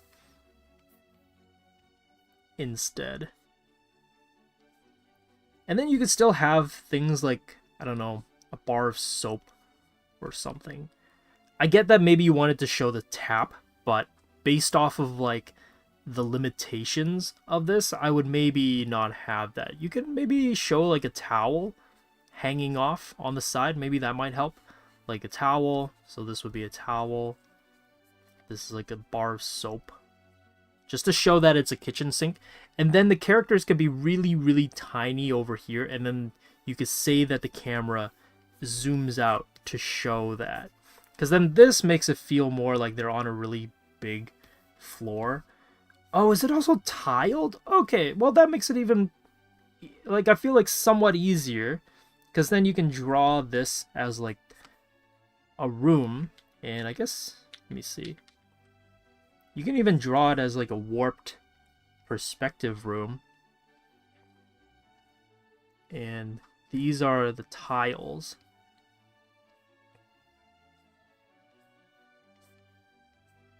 Something like this. I think this could like just make it seem really grand and ridiculous to, yeah. Because it's supposed to be so ridiculously big just due to, I think, the shot over here, like down here, it's clear that these characters are in a really, really, really big kitchen and they're really small. So I think if you establish, like, I think it's great that you have tiles there because it makes it even more obvious to the viewer that it's supposed to be a really big kitchen, and then you have a more downward shot so that the kitchen counter should be almost like a top view of a prism rather than this more. Here, let me delete this so you can see what the original looked like. This original one looks more like the camera's closer to the kitchen counter, like it's almost kitchen counter level, and it's looking, the camera looks like it's mid-level in terms of the kitchen room, whereas this one, whoops, I drew an arrow with the lasso tool, whereas this one, it would be clearer if you just show the countertop of the kitchen or sink, so it's more obvious, and warp the camera a little bit, warp the flooring so it makes it seem even larger than it really is. Yeah, but I like the direction of this. I think it's like a really fun storytelling that's happening. And then this lever behind a barrier. Okay. I don't think I have anything with the barrier, with the lever. I'm assuming that opens the exit all the way up. Oh, I think you forgot to write there. All the way up there. I was like, all the way up the what? Up what? While you solve this puzzle, you will also have to battle another team. Okay, yeah. Easy. Also, the room will be filling with freezing water. I like that. So, I don't really think I have anything other than this kitchen countertop shot that you have here. I'm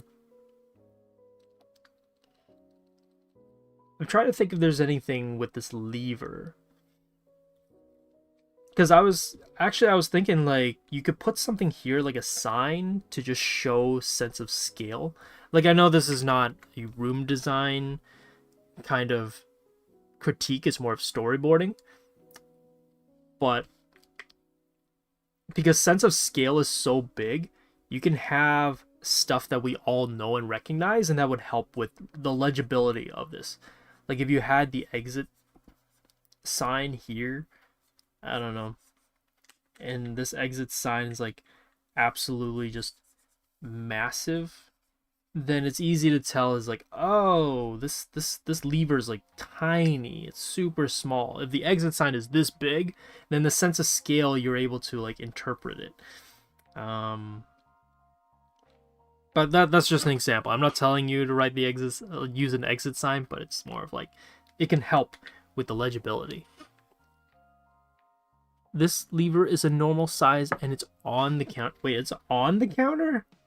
Really? Wait, but it looks like it's on the floor. I thought this is the countertop. This is the kitchen sink. I thought the kitchen sink is overflowing. Snape from Harry. It does look a little bit like Snape, Harry Potter stuff. But yeah, no, other than that, I think it's like really good. It's like straightforward. It's kind of, it's like goofy. I like it. I don't think I really have anything else to say. Let's see, did you put anything you wanted to like adjust or fix? Trying to pass was, oh, okay, you're just explaining to me what the story is. Or is the exit up there? The exit is up in the sky. Like, this is the exit. It opens, this lever opens it so they can exit out of here. Also, I guess, like, how would they get up there? Like, even if they got onto the countertop, how would they, like, get in there, I guess? But, I don't know.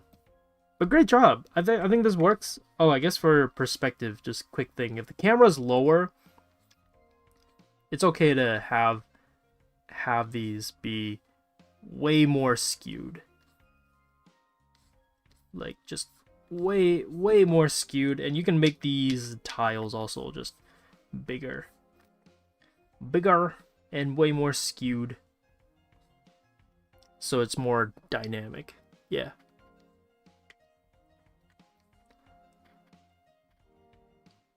Just she's watching but not listening. What? Okay. Evie. Okay. But that's it for. Wow. Oh, she showed up. Oh, Evie, biggest piece of advice. You spelled lever wrong, by the way. you spelled lever level. She's being cool with friends. Oh, okay, okay. Okay, but that's it. Great job, Evie. Try to use Grammarly to spell lever properly next time. I'm just joking. Yeah. Okay, on to the next one. Well, thank you, Evie, again.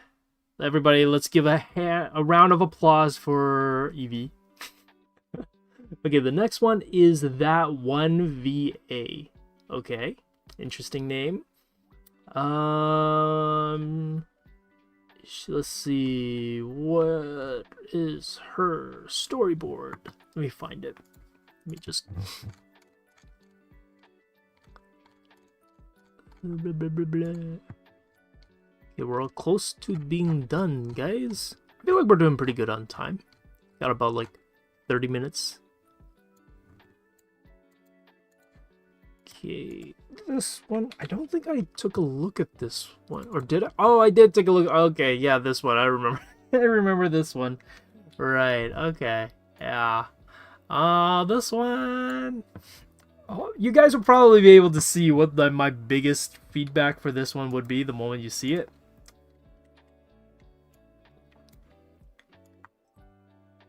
Hopefully it's pretty obvious as to what my feedback is. It's not bad. I wouldn't say it's bad, but yeah, it's a little hard to tell what's happening. There's a lot going on. Yeah, it's quite busy. Okay, let's see. What do you want help improvement on? I'm not very good at perspective, especially when it comes to setting a certain mood. In these rough storyboards, I made them for an OC animatic I plan on making in the near future. The mood is soft, romantic, and sweet. The whole point of it is that my OCs are basically on a date, but I have trouble with setting the mood and knowing what perspective angles to use. Okay. So I guess it's more of like perspective and whether the mood of the storyboard feels romantic enough. I see. Let's see. I'm okay at anime, but I can't storyboard. Okay.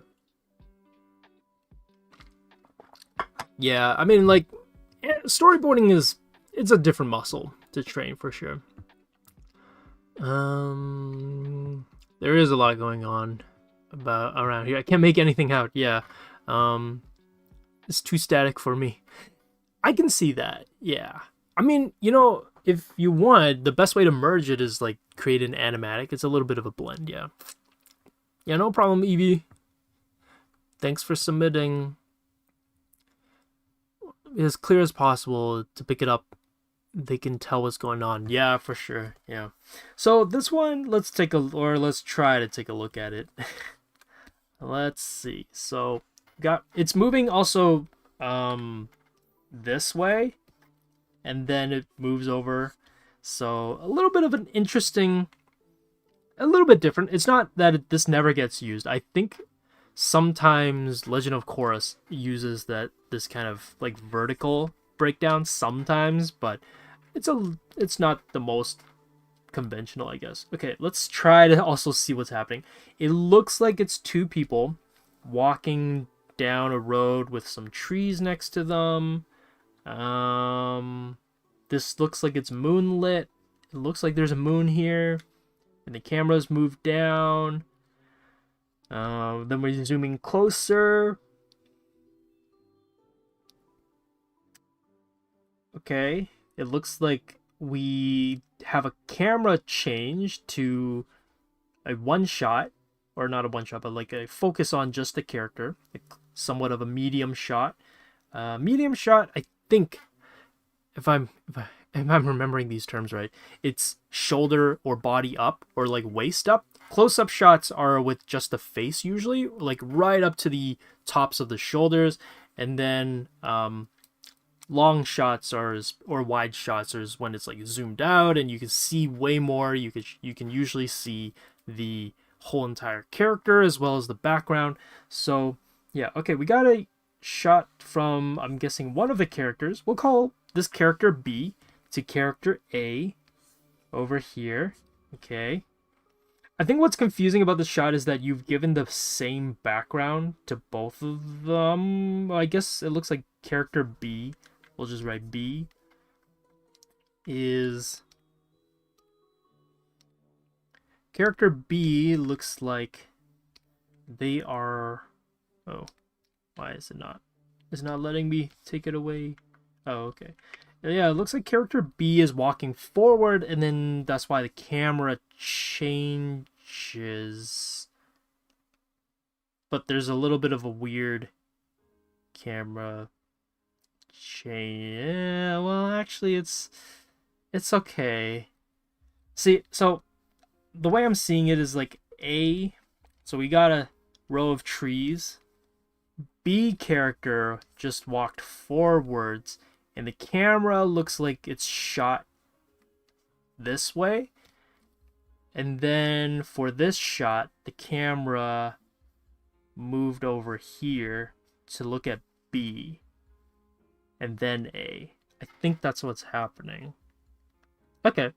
At first I was like, it feels like they cut across the line. So this is something you don't want to do with camera shots, which is there's this imaginary line for where your camera is, and you usually don't want to hop over to the other line, or else it's visually confusing to people sometimes. But at first I thought that sorry, forgot the name. Okay, the 1VA. I thought the 1VA, they just drew, like they crossed the line, but I don't think they did. Yeah, okay. Okay, then we go back to a side shot, and okay, this character B looks like they're leading character A to a building? Oh, it's a fountain. Oh, okay. What the? Why'd you write it upside down? What? Moving across reflection. Okay. Okay, you don't need to write it upside down just because the character is upside down. That's okay. You can just write it right side up. Running around the fountain. Okay. And then I cannot tell what is happening here. Frame 10.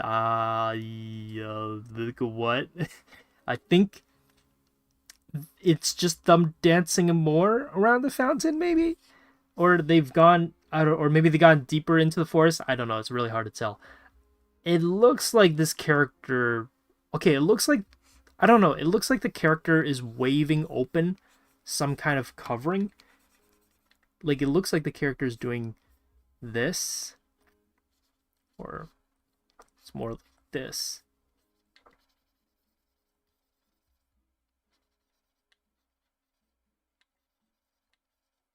It looks like the character is doing something like this.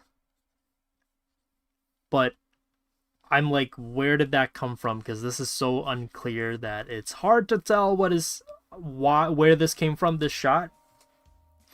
And it looks like they went in somewhere. And then there's more things, but I also can't tell what these things are. Is this a shop? Is this an overhang with more vegetation? But I don't know. Is he going to smack the... He's about to knock the date out, you know. Nowhere in D&D does it say a centaur can't ride a horse until... What the heck? Okay. Shout if there were written stage directions. Yeah, I think it was... I think that would help, definitely. Maybe a vineyard, yeah. Do not cross the line. Yeah, do not cross the line. I mean, unless you intentionally want to disorientate the viewer. But yeah, this one's a bit odd. Okay, so right now I'm trying to think of like how to help out this storyboard. You clearly, let's see, what did you say you wanted? You wanted a romantic, and you wanted to see if you could set the mood. I think the mood is there. I can visualize it. For one, definitely space out your frames.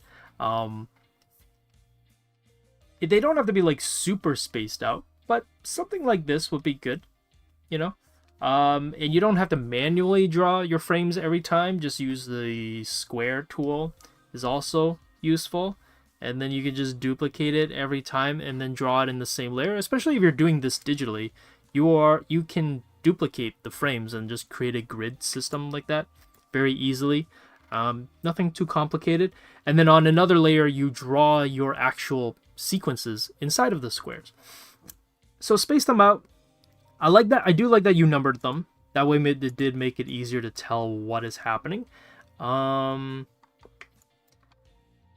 think what could help too is that if the background is a little bit too busy and there's too much with the background, you don't have to draw everything in the background. You can just focus on the characters, and then in like notes at the bottom, maybe just write that they're walking down the forest. I think, especially if it stays the same, like the way that it is for the first 5 frames, you can probably just not write every single or draw every single part of the forest.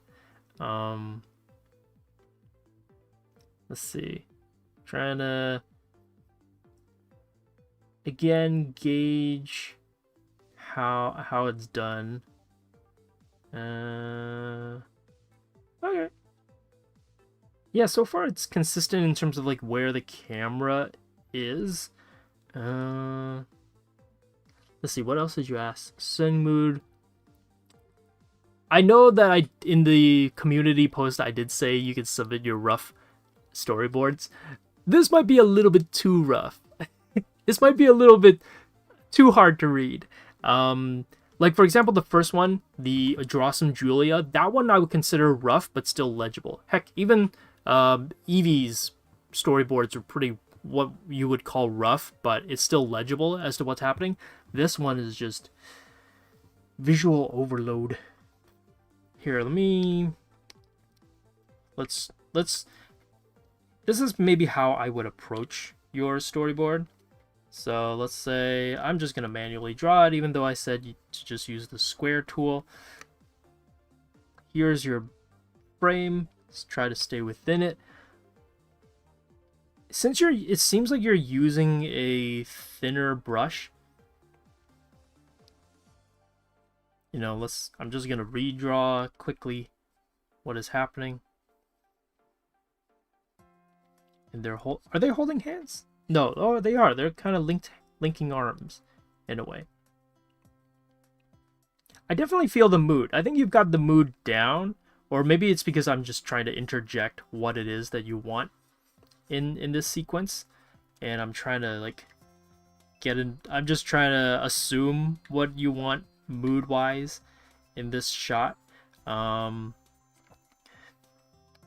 think perspective as well. The ground, you might not even have to show the ground. I think the trees would just be like here, up to here, and just draw it lightly. You don't have to draw the trees that detailed.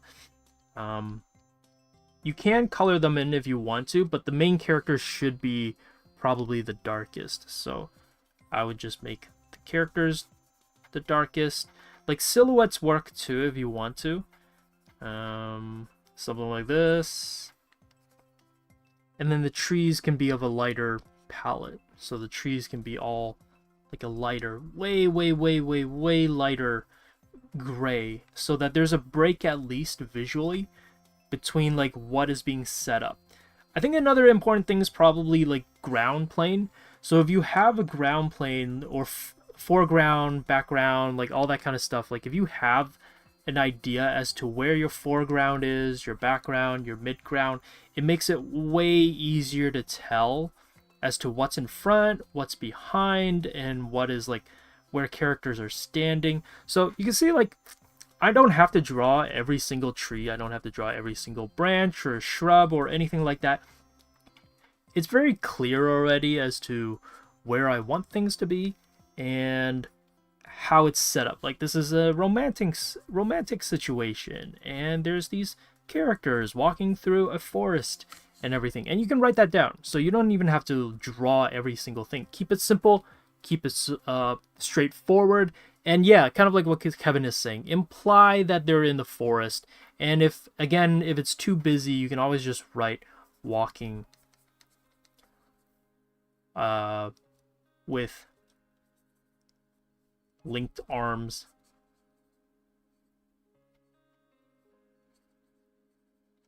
through forest. Or technically I guess this is not a forest, but like through forest park or something. Yeah, my writing is atrocious. But yeah, something like this, where like you can see that one is very easily identified and the other one's way too complicated. And you can basically just apply this to every single one because they're pretty much the same. Like for example, the moon one, I would maybe at least have the characters, and I'm coloring them in to show the silhouette. You don't have to do this, but especially if your characters are very kind of ambiguous and right now it doesn't seem like there's any design, I think it's okay to keep it pretty loose in how you're doing them. Again, I would just fill this in. So this is the great thing about digital storyboarding, is that you have the opportunity to color a lot of these moments in. You don't have to, oh my goodness. You don't have to leave it up to just line drawing. So it's all there. And then if this is the night sky, I would maybe make it just a little bit lighter than the people, because then if I make it lighter than the people still stand out a little bit more. And the forest is there, you know, imply the forest, and then we can have the moon.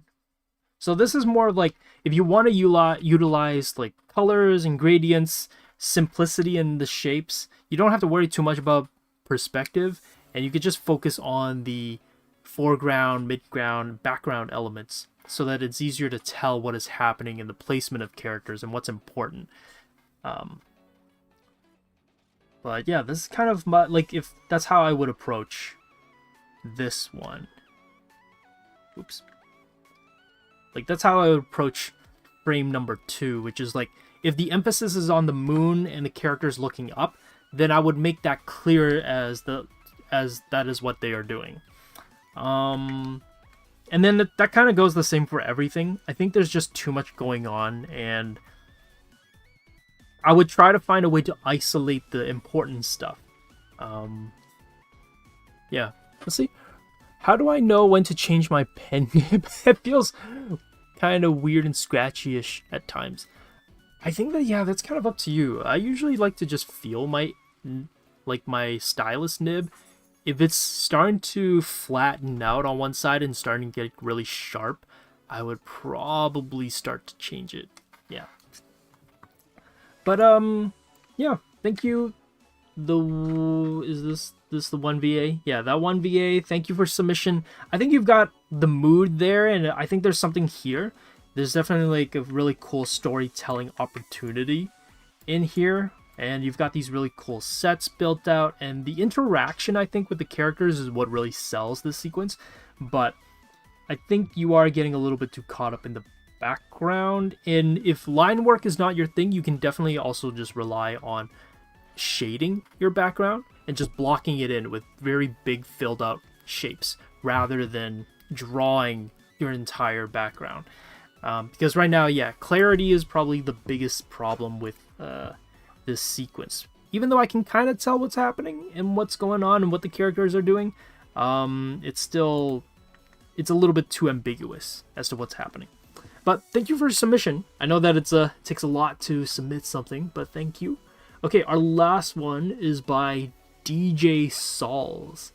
Interesting name. Let's see, do you have any social media you want to shout out?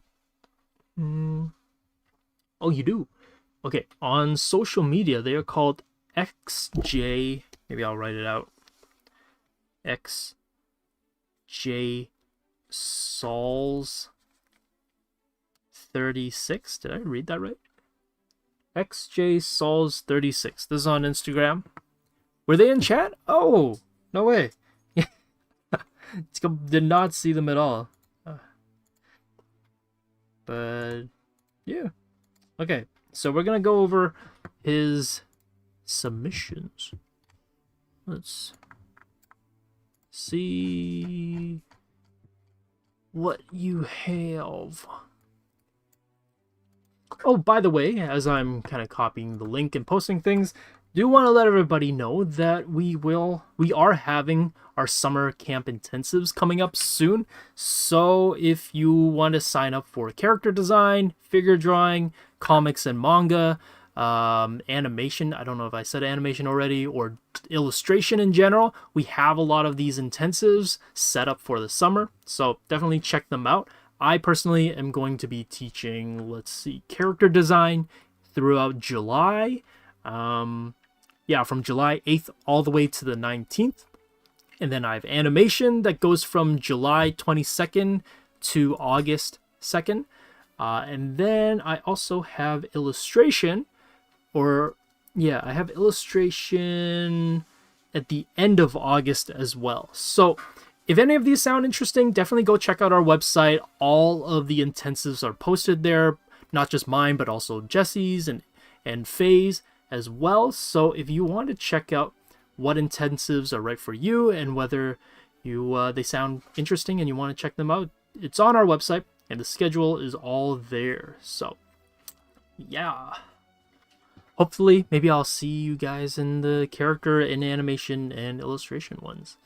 Okay, so our next one. Oh yeah, someone said artist is in chat. Who? Oh, DJ Sauls. Oh, you're here. Hey, cool to see you here. So yeah, I guess I don't know if you're here the whole time, but we're gonna look over your storyboards. Okay. Yeah, you're our last one. 15 minutes left. I feel like that's like the perfect amount of time. I'm just gonna screenshot all your storyboards so it's easier to go through them. And oh, wait, did I skip? No. Okay, this one, they are slightly out of order. So, oh, and also it looks like DJ Sauls, you did this traditionally. Hey, look at that. Traditional storyboarding artist. Old school. I love how I can kind of see, what is it, like smudges and ink splatters on your drawings. So that's pretty cool. Love to see it. Okay, and then this is our last one. Yeah. And this one is called, what is it? Xavier's Nightmare Run. Nice name. Anybody watching the X-Men show, by the way? I haven't had a chance to watch it because I don't have Disney Plus at the moment, but I've been hearing that it's really good.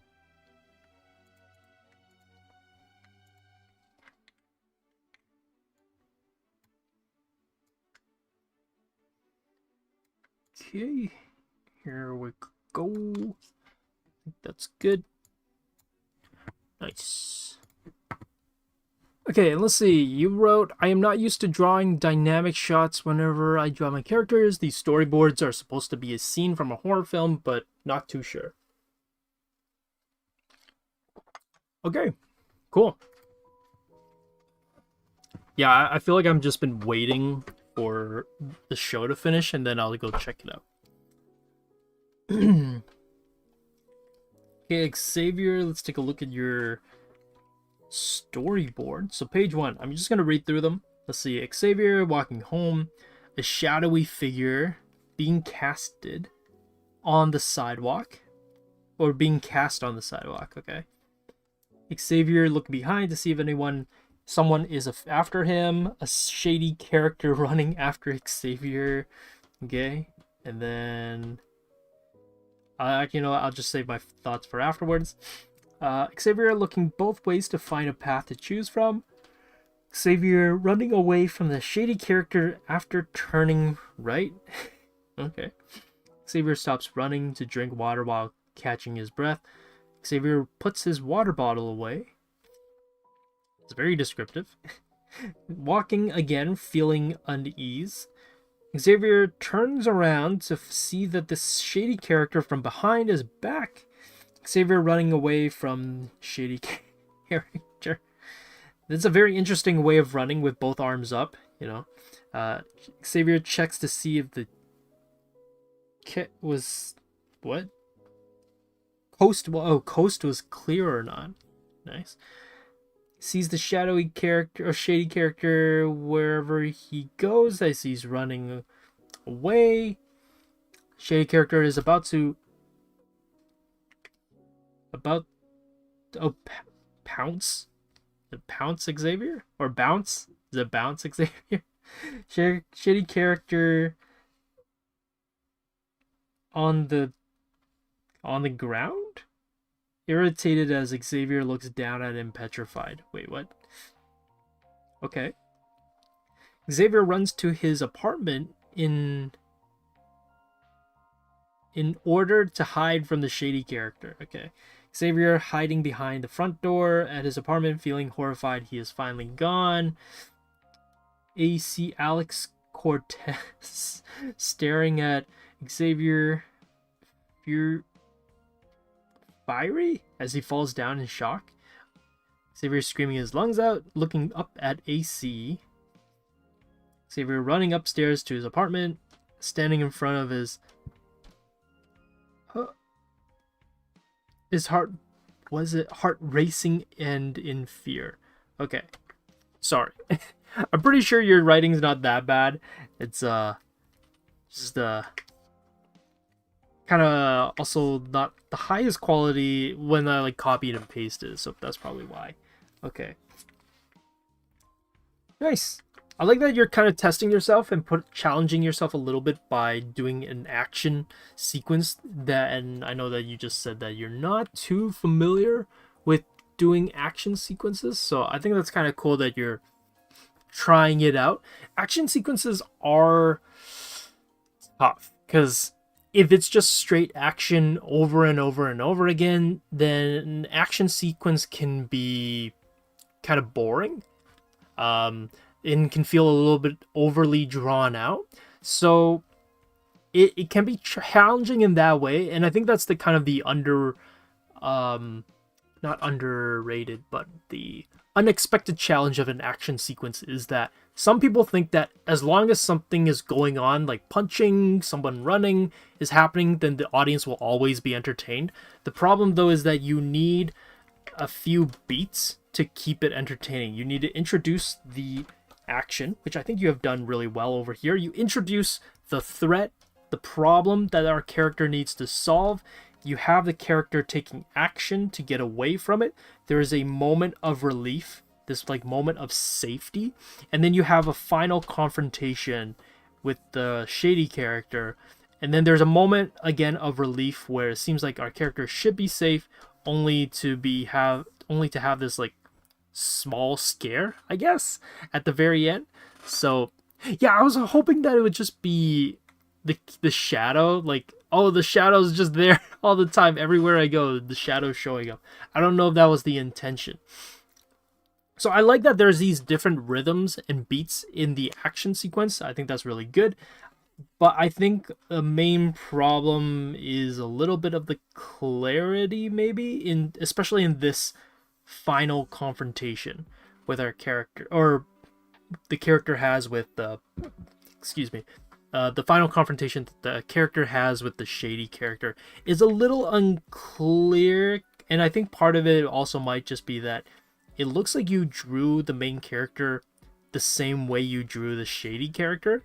So there's a little bit of a confusion at first when I looked at this, was like, oh, is this the shady character? Like, before reading it, I thought the shady character was telling our main character that he can run up the stairs to go back home, that the shady character was just like a friend the whole time, but it was just Xavier running up the stairs. So I feel like there's a little bit of inconsistency of how you've decided to render it. Maybe it's just like, oh, I didn't want to draw the character again, I just wanted to shade it. So that might be it.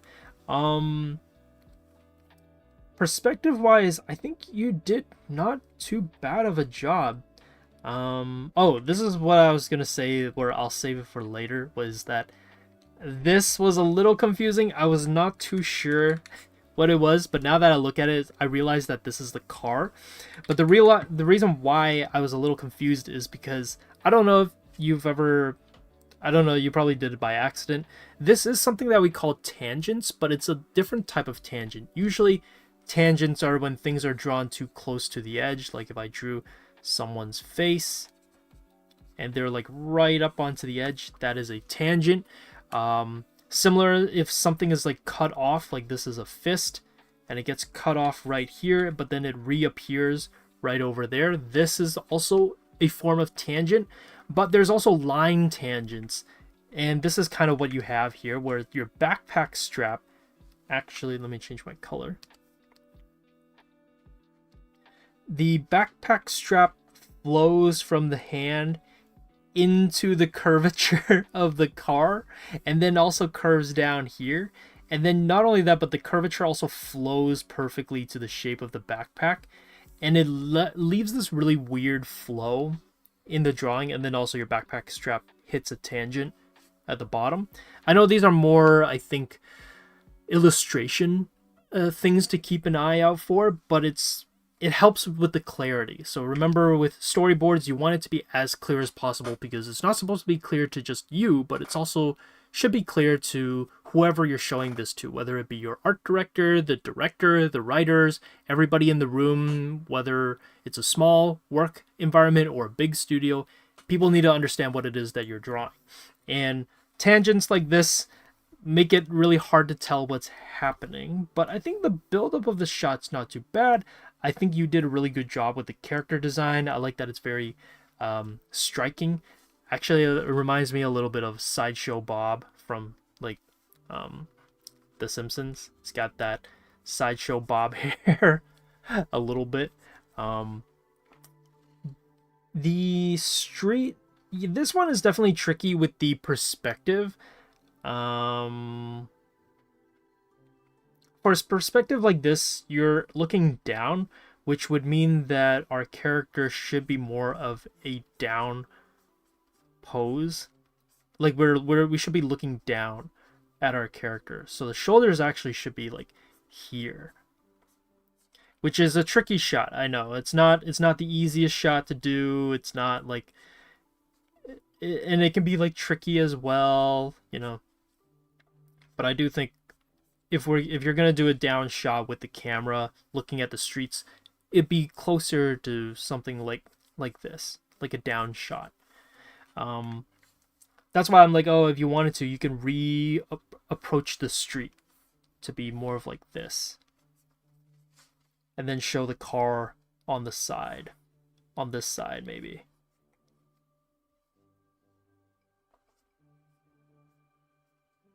Something like that. Then it's a little bit more straightforward, and it matches the perspective that you have with the way the character is. And I feel like you did a really good job with the character drawing and design, that I think it might be a bit easier to just adjust the perspective of the shot rather than redraw the character. Yeah.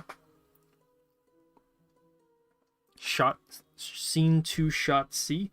Yeah, this one's really cool too. So this is where I think your artistic approach really shines and stands out. I really love this super close-up shot of the character and how it takes up half of the lens, and it's very Hitchcockian, kind of like Psycho kind of vibe, you know, old school way of shooting, almost actually like Mission Impossible 1. I don't know if anybody's ever watched that, but there's some shots where characters' faces take up half the scene and everything else is like blurry except for the main focus here and the main character's face, and it creates this really interesting feel and almost uneasiness with this like situation. Yeah, really great. Like it a lot. I really love the character expressions too. That's really good.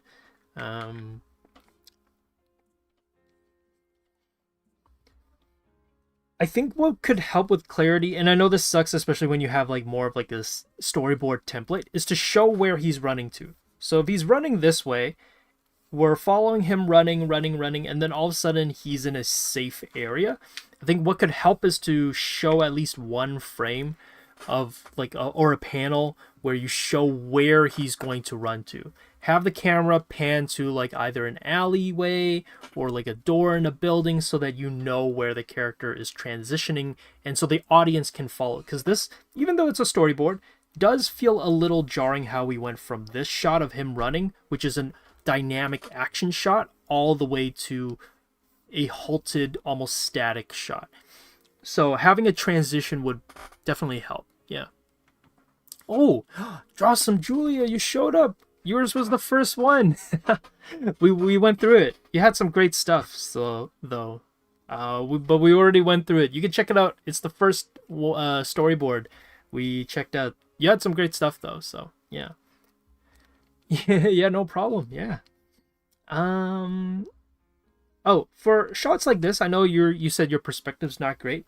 You can eliminate that that sidewalk. You don't need to show a sidewalk. So a shot like this, the camera is pretty much down here, or that's the horizon line, which means that if we draw through, like this is our character, they're probably standing, then the ground is actually way down here. And so you don't need to show the perspective on this side.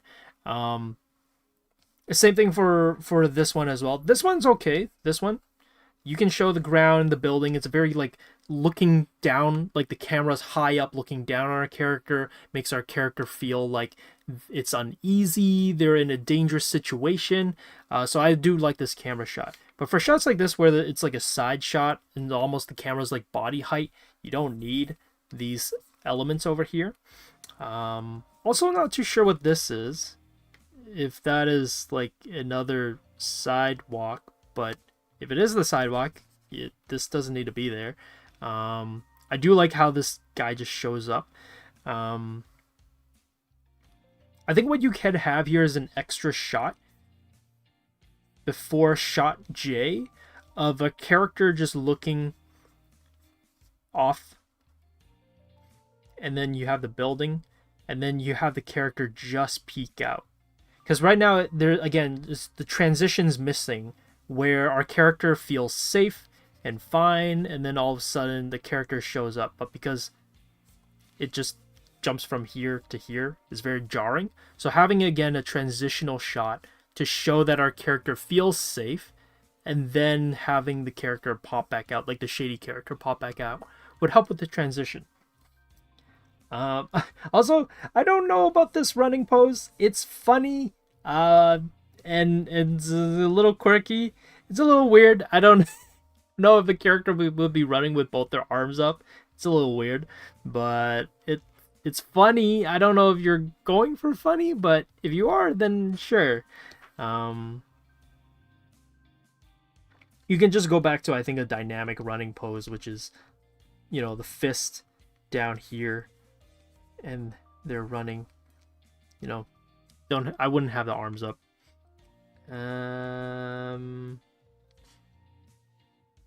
Oh, okay. So you wrote here in this, explain that Xavier checks if the coast is clear. I would probably not have the shady character there and duplicate the scene, so then you can have the character then show up after the guy checks the corner. He's about to check, like he's running around the corner, and there's nothing there, and he's like, oh, okay, great. There's nothing there, and even the audience would be like, oh, great, our character is safe, Xavier is good to go. And then all of a sudden, the character shows up in the next panel. This way, you, again, are building up that anticipation, that suspense. Before the water?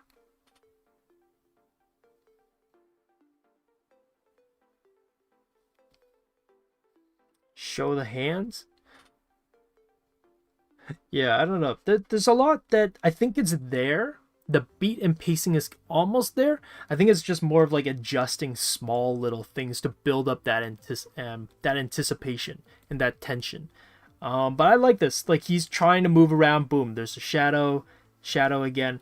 I think the only thing that I think gets a little lost, especially with this is where this, like, how did this happen? Why is the guy all of a sudden decide he wants to run away? And then, yeah, and then this is also funny. Alex Cortez all of a sudden showing up and scaring him is also kind of funny. It's like, what? Like, what? But no, I think you've got like some interesting things here. It's interesting things going on. It's more of like just clarity and letting the brevity of the action breathe and pace it out. Just because it's an action shot and it's dynamic doesn't mean you gotta always cut really quickly to the next action sequence.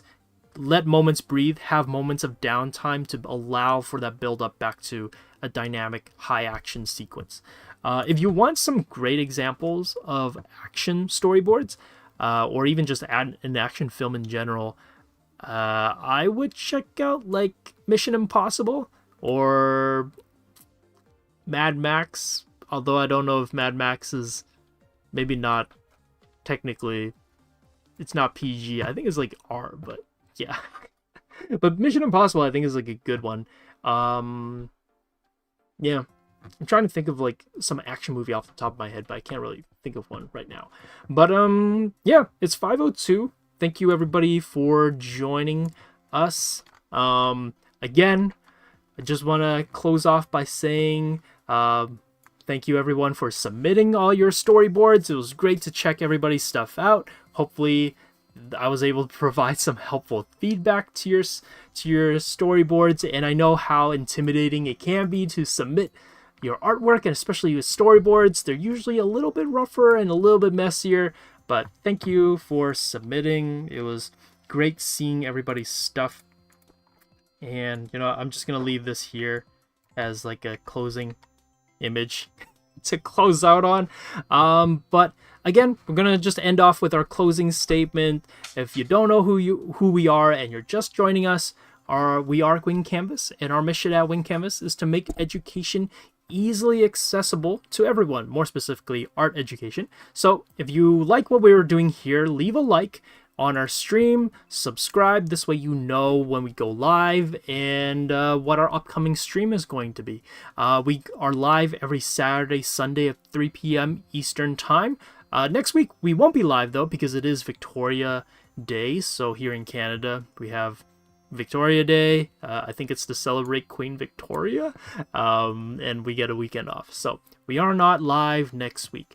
But if you don't know who we are a growing community of art nerds, and we art nerds need to stick together. And if you want to check out who we are and the kind of stuff that we do post a lot on our social medias in the description below, and you can check out our website for our classes and our class offerings, where you can get critiques, guidance, encouragement from our instructors, because we're not just a YouTube channel, we're also a school of illustration. So if you want to check out our classes, be sure to check out our website for our classes. But not only that, our summer intensives are live. So if you want to dig deep into character design, animation, figure drawing, cartooning, and anime, manga, our summer camp intensives might be what you're looking for. And also, we would like to personally thank our incredible Patreon and YouTube members who support us in making free arts education content. Members get access to tons of perks like exclusive chats with our creators, weekly live critiques on Discord, class recordings, digital artworking files from our streams, and discounts on live programs that have a limited amount of spots. And if you want to support the channel or accelerate your learning, consider becoming a member. And of course, we can't thank the sponsor of our stream enough. We'd like to thank our sponsor for the stream, XP Pen, who have an awesome selection of digital art tablets for both beginner and advanced artists. If you're looking for an affordable and reliable digital tablet, go browse their store. You'll find the link in the description of this video. So thank you, XP Pen, for sponsoring our storyboard stream. And thank you again, everybody, for joining our stream. It is over. But again, thank you for those who submitted your storyboards. They were great, and it was awesome seeing just all the different variety of stories, humor, and just, I guess, art styles for the storyboards. So yeah, thank you again. Hopefully you guys enjoyed the stream, And I will see you next time. So, bye-bye. Have a good weekend, everybody.